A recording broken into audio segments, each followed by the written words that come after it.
আসসালামু আলাইকুম ওলি স্যার লাইভ ক্লাসে সবাইকে স্বাগত। আজ আমরা স্টক ভ্যালুয়েশনের ক্লাস করব।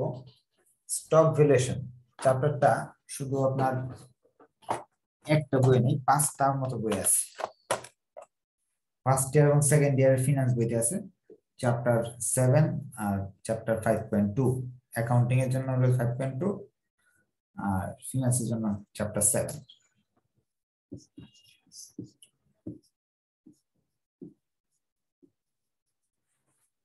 আবার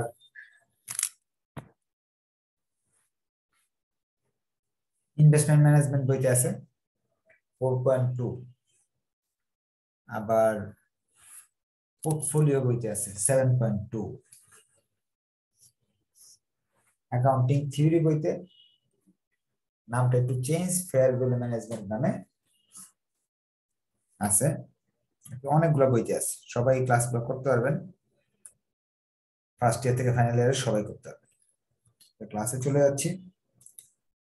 এখান থেকে এটা হলো লটারির মতো চ্যাপ্টারটা। এখানে ছোট প্রশ্ন সবসময় আসেই, এটা মিস হয় না, কিন্তু বড় প্রশ্ন এটা এক প্রকার লটারি। লটারি বলতে একটা অঙ্ক করা যায়।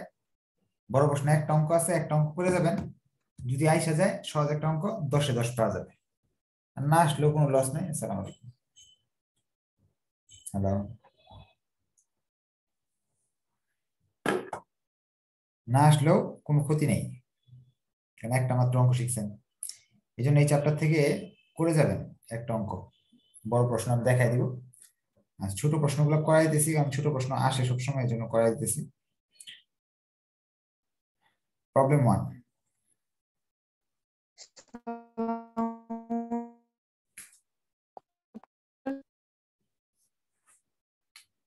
প্রবলেম 1-এ বলতেছে ABC company pay A dividend of টাকা 10 পার শেয়ার।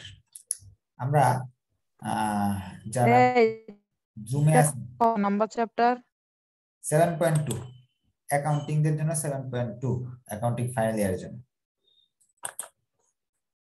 এগুলো তো নাম্বার, কয় নাম্বার চ্যাপ্টার, এগুলো তো আগে দিয়ে দিই পোস্ট হিসাবে। হ্যাঁ, পোস্টটা একটু পরে দেখলেই তো হয়। আপনার এত অলস যে পোস্ট গুলা যে এত কষ্ট করে দেই, 3টা 4টা গ্রুপে দিয়ে দিই, আবার মেসেঞ্জার গ্রুপে যে আছেন সেইখানেও পোস্ট দিয়ে দিই। এতই অলস যে ওইখান থেকে না পড়ে স্যারের কাছে জিজ্ঞেস করেন প্রতিদিন এসে কোন চ্যাপ্টার করানো হচ্ছে, কয় নাম্বার অঙ্ক করানো হচ্ছে। একটু এই পরীক্ষা তো 2 দিন পরে, আজকে হলো কয় তারিখ, 12 তারিখ না 14 তারিখ, 29 তারিখ পরীক্ষা। এখন যদি সিরিয়াস না হন তাহলে তো পাস করতে পারবেন না। পাস না করতে পারলে তো 1 বছর শেষ। 1 বছরের মাঝখানে যে যে চাকরি স্যার এগুলো ক্লাসে সময় নষ্ট করেছে শুধু এগুলো জিজ্ঞেস করে।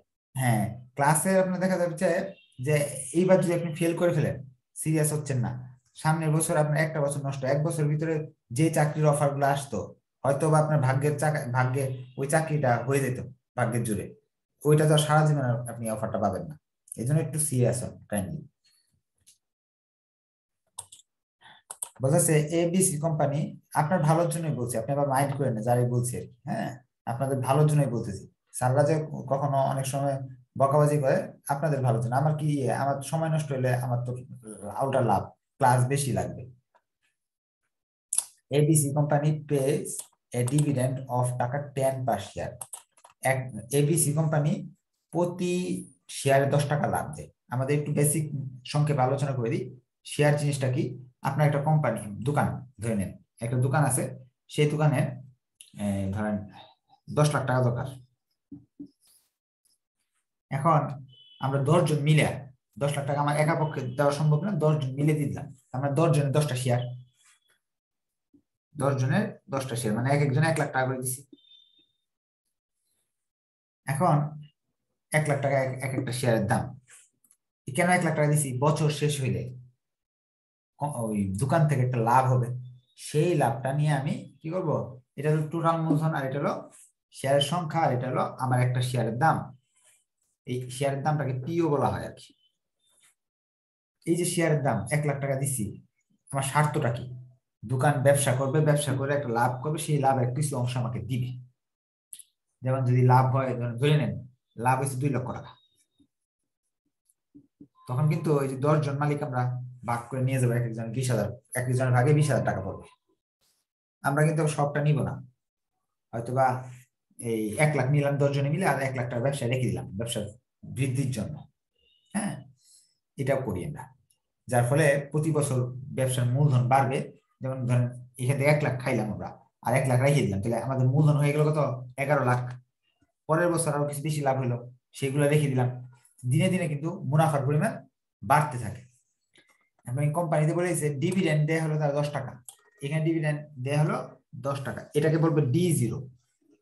যে ডিভিডেন্ড দেওয়া হবে এটাকে বলা হবে D0। বর্তমানে যে টাকা দেওয়া হচ্ছে ডিভিডেন্ড হিসেবে এটাকে D0 বলা হয়। Companies growth rate, growth rate বলতে যে বাড়ে না, প্রতি বছর বাড়ে, তারা বলছে গ্রোথ রেট নাই, গ্রোথ রেট 0। গ্রোথ রেট জি বলা হয় 0%। If the cost of equity 12%, যদি কস্ট অফ ইকুইটি 12% হয়, মানে মূলধনের সুদ 12% হয়ে থাকে, what would be the present value of the share, শেয়ারের দামটা কত বের করে দেখাও। পি ও সমান হোয়াট। কোয়েশ্চেনের যদি কোনো অংশ না বুঝে থাকেন তাহলে কোয়েশ্চেন করার সুযোগ আছে, আমি বুঝিয়ে দিব। এই তথ্যগুলো প্রশ্নে দেওয়া আছে, বলছে পি ও বের করো। এটার সূত্রের শীট কিন্তু আগেই দিয়ে দিছি, পুরো সম্পূর্ণ বইয়ের সূত্রের শীট দেওয়া আছে, তারপর না দিলে আমি আবার দিব, সমস্যা নাই। এটার সূত্রটা হলো, একটা সূত্র শিখাবো, বইতে দেখবেন হাজার হাজার সূত্র। D1 K মাইনাস জি, D1 K মাইনাস জি, কে এর মানও দেখতেছি এখানে, জি এর মানও দেখতেছি, D1 এর মানটা নাই। ওকে, D1 এর মান বের করে ফেললাম। D1 এর মান হলো D0 1 প্লাস জি সূত্র। জি এর মান 0, মান যদি বসাই D1 এর মানও 0 বেরিয়েছে, D1 এর মানও 10 বেরিয়েছে, 10 লিখে দিলাম। কে এর মান হলো 12%, 0.12, জি এর মান 0, ক্যালকুলেটর চাপলাম, মান চলে আসলো 83.33। এইভাবে একটা শেয়ারের দাম বের করা হয়। আশা রাখি আপনারা বুঝতে পারছেন, না বুঝলে কোশ্চেন করার সুযোগ আছে। প্রবলেম 2, প্রবলেম 2 তে বলছে মিস্টার করিম, পরেরটা কি D0 নাকি স্যার D1 লিখছেন স্যার? এটা D1 লিখছি। D1 এর সূত্র D0 1 প্লাস জি। এখন বলতেছে mister Karim currently pay A annual dividend of টাকা 20 which is expected to growth 5% infinitely। তাহলে এটা মুছে ফেললাম, আগেরটার মধ্যে কোনো কোয়েশ্চেন নাই, কারো কোয়েশ্চেন থাকলে বলার সুযোগ আছে, কোনো সমস্যা নেই, হাজার হাজার কোয়েশ্চেন করতে পারবেন। কোয়েশ্চেনের উত্তর দেওয়ার জন্য এখানে বসে আছি। ডিভিডেন্ডের মান দেওয়া আছে 20, D0 মান হলো 20 দেওয়া, which is expected to growth, যেটা বৃদ্ধি পাবে সারা জীবন 5% করে বাড়তে থাকবে প্রতি বছর। Cost of common stock is 15%, মানে কে এর মান 15%, এটা মান মানে 0.05, 100 দিয়ে ভাগ করতেছি 0.15। কস্ট অফ কমন স্টক 15%, মানে কে এর মান 15%। Currently calculate the value of common stock, pure মান বের করো। পিওর মানের সূত্র আমি জানি, এটাই তো পিওর মানের সূত্র, 2 নাম্বার করতেছি।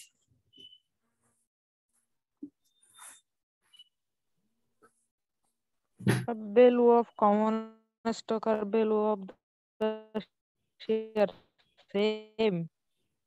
জি, প্রথমটাতে আমরা বের করছি value of the share, এখন হ্যাঁ বলছে value of common stock, দুইটাই কি সেম? হ্যাঁ একই, ভ্যালু অফ কমন স্টক আর ভ্যালু অফ শেয়ার একই। শেয়ারের দাম বের করছি, আর একটা হলো কমন স্টকের দাম বের করছি, দুইটাই সমান।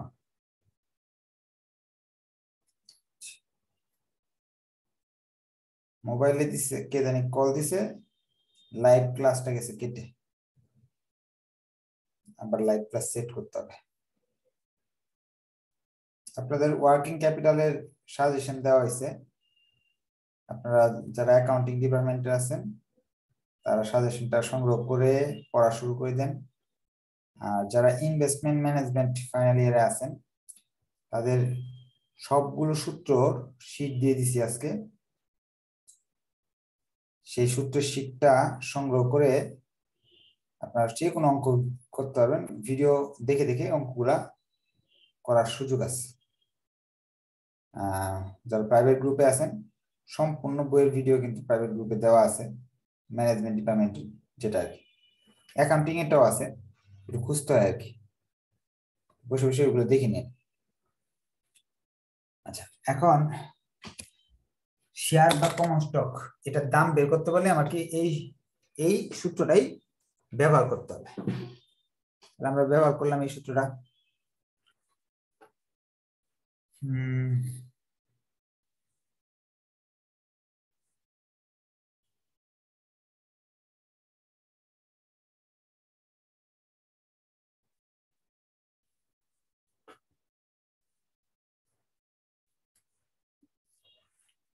D1 এর মান বের করতে হবে আমাকে। D0 এর মান বসাইলাম 20, 1 to 1 জি এর মান হলো 0.05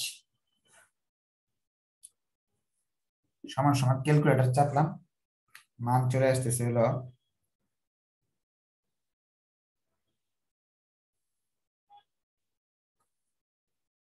21 টাকা। এখন লিখলাম 21 টাকা, কে এর মান হলো 0.15, জি এর মান হলো 0.05, 21/10 210। কিছুদিন আগে এই চ্যাপ্টার করানো হয়েছে ইয়েতে অ্যাকাউন্টিং থিওরি বইতে, এই জন্য আজকে স্টুডেন্টের সংখ্যা অনেক কম, কারণ এটা করে ফেলছে সবাই। প্রবলেম 3 নিয়ে আমরা আলোচনা করবো এখন। প্রবলেম 3 বলছে ABC company currently as EPS 40, EPS হলো তাদের 40 দেওয়া আছে। ইপিএস জিনিসটা কি? আর্নিং পার শেয়ার, অর্থাৎ একটু আগে আমরা বলছিলাম না 1 লাখ টাকা লাভ হয়েছে, 2 লাখ টাকা লাভ হয়েছে, একজনের ভাগে পড়ছে হলো 1,20,000 টাকা। এরকম প্রত্যেকটা শেয়ারের মালিকের 40 টাকা তার ভাগে পড়ছে মুনাফা হিসাবে। এই তথ্যটা প্রশ্নে দেওয়া আছে, ইপিএস দেওয়া আছে প্রশ্নে।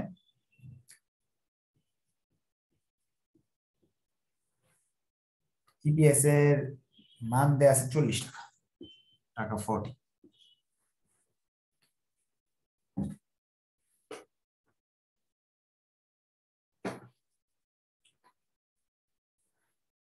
And dividend payout ratio is 40%. Dividend payout ratio, DP ratio 40% দেওয়া আছে।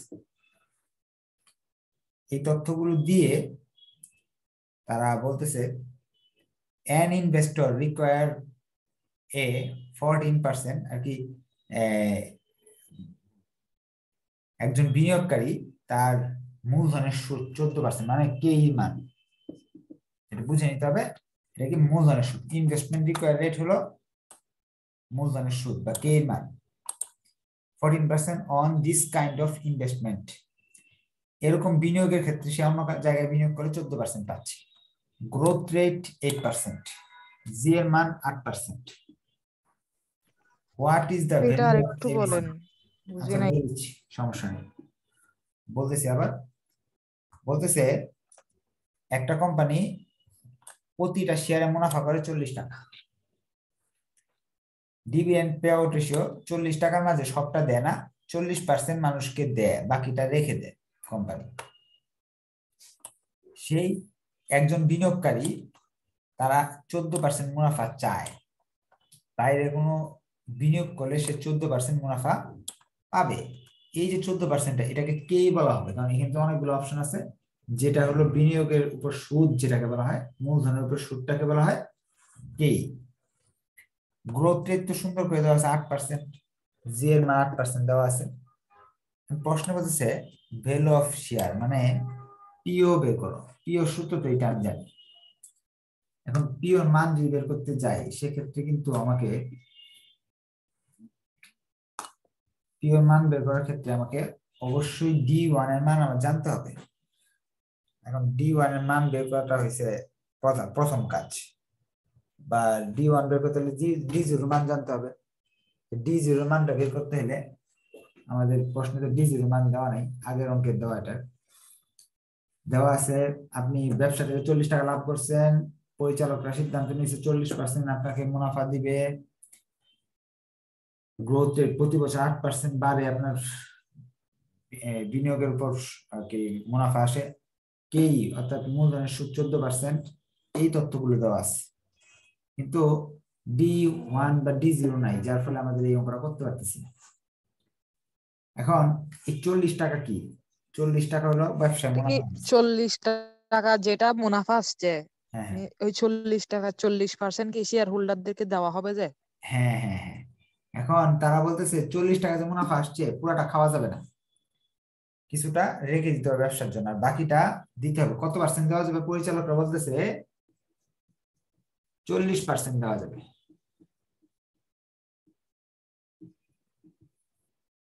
যারা আজকের ক্লাস করছেন, ওই কি বলেন, ওই ফিনান্সিয়াল ম্যানেজমেন্ট বা ক্যাপিটাল স্ট্রাকচারের ক্লাস করছেন, এখানে কিন্তু এই সূত্র ছিল ডিপিএস সমান ইপিএস এর সাথে ডিপি রেশিও গুণ হয়। এখন এই ডিপি রেশিও দিয়ে গুণ করব 40 টাকা গুণ 40%, অর্থাৎ 16 টাকা মালিকদের দেওয়া হবে, বাকি টাকাটা রেখে দেওয়া হবে ভবিষ্যতে এই ব্যবসা বৃদ্ধির জন্য। তাহলে D0 মান চলে আসলো 16। আমরা জানি D0 1 প্লাস G হলো D1, 16 1 প্লাস 0.08 17.28, মান বসাই দিলাম 17.28, সবার মান বসাই দিলাম, অঙ্ক শেষ। মান বেরিয়ে আসলো 288 টাকা। পেয়ে গেলাম আমরা শেয়ারের দাম। প্রবলেম 4 চলে যাচ্ছি। Apex company currently page dividend 5 টাকা। এই অঙ্কে কারো যদি কোয়েশ্চেন থাকে তাহলে বলার সুযোগ আছে। অ্যাপেক্স কোম্পানি প্রতি শেয়ারে 5 টাকা মুনাফা দেয়, এবং if the company pay to increase its dividend at the rate of 10% year will be the dividend per share in 5 year. আচ্ছা, এটা অর্থটা আমি বলে দিই। বলেছে যে অ্যাপেক্স কোম্পানি বর্তমানে ডিভিডেন্ড দিচ্ছে 5 টাকা করে, প্রতি শেয়ারে ডিভিডেন্ড দিচ্ছে 5 টাকা করে, অর্থাৎ D0 মান হলো 5 টাকা। এখন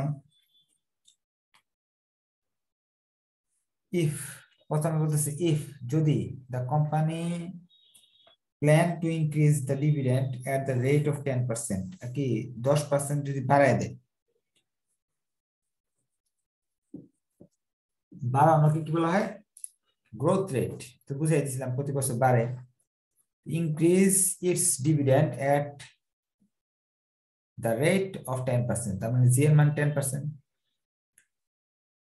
পার year, what will be the dividend per share in 5th year, অর্থাৎ ডিভিডেন্ডের মান কত আসবে, পঞ্চম বছরে ডিভিডেন্ডের মান কত আসবে, 5th ইয়ারে ডিভিডেন্ডের মান কত আসবে, এটা বের করতে বলছে। এখানে যে 10% বাড়াই দিবে বলতেছে, 5 টাকা ওটার আরো 10% নাকি? হ্যাঁ হ্যাঁ, 5 টাকা আর 10% বাড়তে থাকবো, সারা জীবন বাড়তে থাকবো। এখন পঞ্চম বছরে যায় বাইরে কত হবে, এটা বের করতে বলছে। বের করা অনেক সহজ। D5 সমান সমান D0 1 plus G to the power n, 5 বছর বলছে না, অথবা আমরা 5 বার করে করে যেতে পারি, D1 D2 D3 D4 D5। D5 জি সরাসরি যেতে চাই, D0 1 প্লাস G, এখানে n দিয়ে দিলাম, 5 পঞ্চাশ ধরে 5 দিয়ে দিলাম, শেষ। n এর মান হলো 5 বছর, D0 এর মান হলো 5 টাকা, G এর মান 10%, n এর মান 5, ক্যালকুলেটর চাপলাম 8.05 হয়ে গেল আমাদের কাজ। তাহলে আমরা D1 বের করা শিখছিলাম, আর D5 বের করতে হলে পাওয়ার দিয়ে দিলে হয়ে যাচ্ছে। বলছে if the company dividend expected to be 8.5 per share at the end of 5 year, and what an annual rate of dividend expected to growth. এখন বলতেছে 5 বছর পরে ডিভিডেন্ডের মান থাকবে 8.50, 2 নাম্বার রিকোয়ারমেন্টে, যে 1 নাম্বার 2 নাম্বার রিকোয়ারমেন্ট বলতেছে 5 বছর পরে আমাদের এন্ড অফ 5 ইয়ার, 5 বছর পরে ডিভিডেন্ডের মানে থাকবে 8.5। তাহলে গ্রোথ রেটটা কত হবে, জি এর মানটা কত হবে? অর্থাৎ এবার বলতেছে জি এর মানটা নাই, এটার মান আমি দিয়ে দিলাম 8.5। তবে জি এর মানটা বের করে দেখাও। সব আগের মতো আছে, জি এর মানটা নাই, D5 এর মান দিয়ে দিলাম। সূত্র তো এটাই, সূত্র তার চেঞ্জ নাই, শুধু D5 এর মান দেওয়া আছে।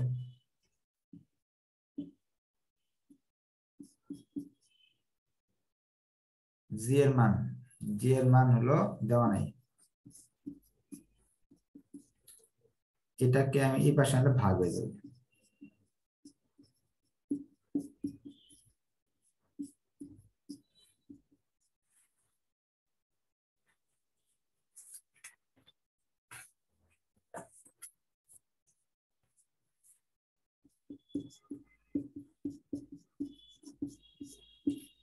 এখন 5টা যদি না থাকতো এখানে, তাহলে কিন্তু অঙ্কটা করা সহজ হতো। একটাকে এই পাশে পাঠাইতাম, অঙ্ক হয়ে যেত। 5 রে উঠায় দেওয়ার ব্যবস্থা আমি করবো। কিভাবে করতেছি দেখেন, উভয় পক্ষে 1/5 নিলাম। এই পাশে 1/5, এই পাশে 1/5 নিলাম। উপরের 5 নিচের 5 কাটা, তাহলে এখানে থাকলো 1 + g। এটা কিভাবে করব?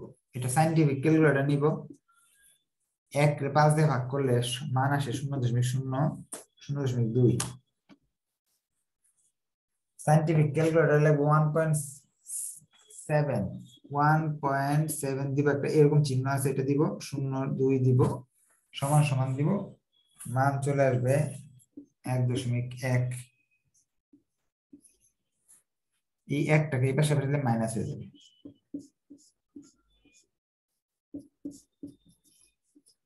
সুতরাং জি এর মান চলে আসবে